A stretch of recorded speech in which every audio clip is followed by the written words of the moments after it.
Parliament के अंदर जब वो 3 घुसपैठिए घुस गए थे, उनको भी ठोका था, देखा था आपने। बाकी एमपी तो इधर उधर सड़क गए थे, कहीं पूरा भी थी।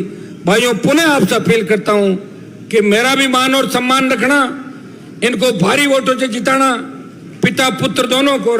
इस सभा के अंदर उपस्थित जिनके लिए वोट की अपील करने में आया हूं, मेरे बड़े भाई और हरियाणा के अंदर किसान कौम की जिंदा आवाज, जिन्होंने किसान आंदोलन के समय अपनी विधायकी से इस्तीफा देके पूरे देश में संदेश दिया कि मैं हरियाणा का किसान का बेटा हूं, मैं उन चौधरी देवीलाल जी का पोता हूं जिन्होंने प्रधानमंत्री के पद को ठोकर मार के वीपी सिंह को प्रधानमंत्री बनाया। मैं उन चौधरी देवीलाल के परिवार से आता हूं जिसे किसान मसीहा के रूप में देश जानता था कि किसान का 10,000 का कर्जा माफ होना चाहिए। उस वक्त अधिकारियों ने, जब चौधरी साहब डिप्टी पीएम थे, कहा साहब तो नियम कायदे नहीं है, कर्जा माफ कैसे हो सकता है। उन्होंने कहा आप तो लिख के ले आओ कि किसान का मूल 10,000 का कर्जा माफ और मेरे से नीचे लिखा लो चौधरी देवीलाल। और उन्होंने कर्ज माफ करके हजारों परिवारों के अंदर दिवाली की खुशियां लाए, एक नई रोशनी लाए। भाइयों, हरियाणा जो इस देश का हार्ट है, दुर्भाग्य से जाट आरक्षण आंदोलन के समय जिस तरह भारतीय जनता पार्टी की सरकार ने हमारे छोटे भाइयों पे गोलियां चलाई और 3 दर्जन से ज्यादा छोटे भाई शहीद हो गए, लेकिन दिल्ली और हरियाणा में बैठी सरकारों ने हमारी सुध नहीं ली। तब अखबारों के अंदर छपा था कि राजस्थान में गुर्जर आरक्षण आंदोलन, जिसमें 72 गुर्जर शहीद हुए, उन्होंने पुलिस को भगाया, लेकिन हरियाणा के जाटों ने मिलिट्री को पीछे धकेल दिया, मिलिट्री को भगा दिया। ये देश के मीडिया के अंदर छपा था।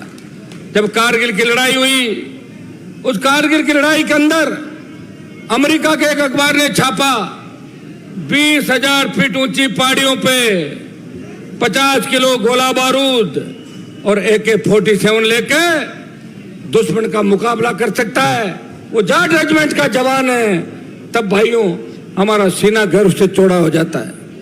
अभय सिंह जी से मेरे पारिवारिक रिश्ते, ये जो चश्मे का चुनाव चिन्ह है, मैं भी 2003 के अंदर चश्मे के चुनाव चिन्ह पे चुनाव लड़ा था, पहला मुंडवा विधानसभा क्षेत्र से, और मैं उस समय 2,500-3 हजार वोटों से हार गया था, क्योंकि मेरे खिलाफ धर्मेंद्र और हेमा मालिनी ने रोड शो किया था। मैं 2,500 से हार गया, लेकिन मैंने हिम्मत नहीं हारी।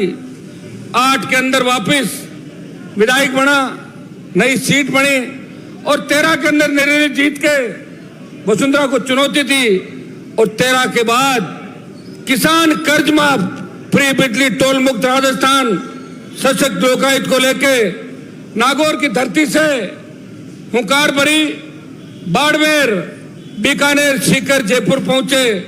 तब तक किसानों की 5 हॉर्स पावर की बिजली डरी हुई सरकार ने माफ करी, स्टेट हाईवे टोल फ्री किए और सशक्त लोकायुक्त की बात करी।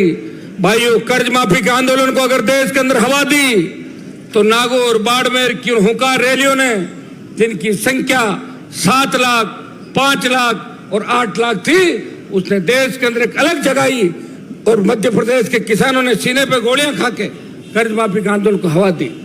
हरियाणा जहां मैं खड़ा हूं, आज दुर्भाग्य से हमारे लोगों को जहां होना चाहिए, वहां हमारे लोग हरियाणा के अंदर नहीं है। दिल्ली की नजर लग गई हरियाणा के ऊपर। दिल्ली वाले कभी नहीं चाहते कि मजबूत हो। आपने देखा होगा कि किसान आंदोलन जब हुआ था, जिसमें अभय सिंह जी ने MLA से इस्तीफा देकर संदेश दिया लेकिन किसान आंदोलन के अंदर अगर त्याग और समर्पण किसी व्यक्ति ने दिल्ली की सत्ता को ठोकर मारी और सड़कों पर आया, वो नागौर का सांसद आपका भाई था जिसने मोदी की सत्ता को ठोकर मार के किसानों के लिए 70 दिन सड़क पर बैठा रहा, सरकार को झुकाया। मैंने बीजेपी को कई बार अकेले लड़ते लड़ते भी परेशान किया पार्लियामेंट के अंदर, और आपने देखा होगा पार्लियामेंट के अंदर जब वो 3 घुसपैठिए घुस गए थे उनको भी ठोका था, देखा था आपने। बाकी एमपी तो इधर उधर सड़क गए थे, कहीं पूरा वीडियो आ जाता ना तो कई मंत्री भागते हुए नजर आ रहा। अब धोतिया चीफ मिनिस्टर होते थे, दुर्भाग्य से कोई सीएम हमारा नहीं बना, दुर्भाग्य से कैबिनेट मंत्री दिल्ली में नहीं है, दुर्भाग्य से हरियाणा ऐसे हाथों में चला गया जो किसान विरोधी थे। मैं धन्यवाद दूंगा अभय सिंह जी को कि इन्हें लोग के बैनर तले इन्होंने विपक्ष की भूमिका निभाई। कांग्रेस पार्टी आंदोलन नहीं करी थी हरियाणा के अंदर।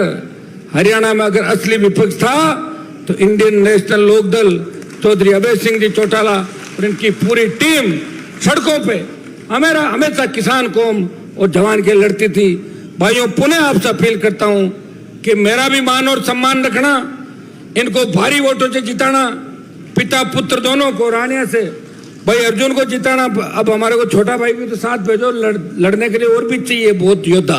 एक व्यक्ति लड़ाई नहीं लड़ सकता, एक और एक 11 होते हैं। तो हमें ताकत दोगे, निश्चित रूप से हम इन सरकारों को झुकाएंगे और किसान कौम की रखवाली के लिए अगर कोई गोली सीना चीर के भी चली जाएगी तो आपको कोई ये नहीं कहेगा कि हमें धोखा दे के भाग गए।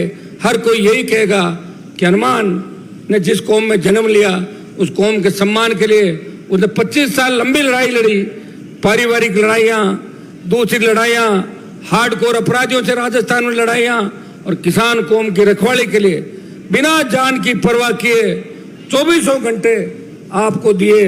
और आपसे पुणे हरियाणा के अंदर अपील करना आया हूं कि बड़े भाई को भारी वोटों से चुनाव जिताए। 45 से पूरी मदद करोगे ना आप लोग, पूरी मदद कर देना। इधर वोट कम आएंगे तो फिर ये कह देंगे, फिर अभय सिंह जी कह देंगे हनुमान जी का आने को फायदों को नहीं हो।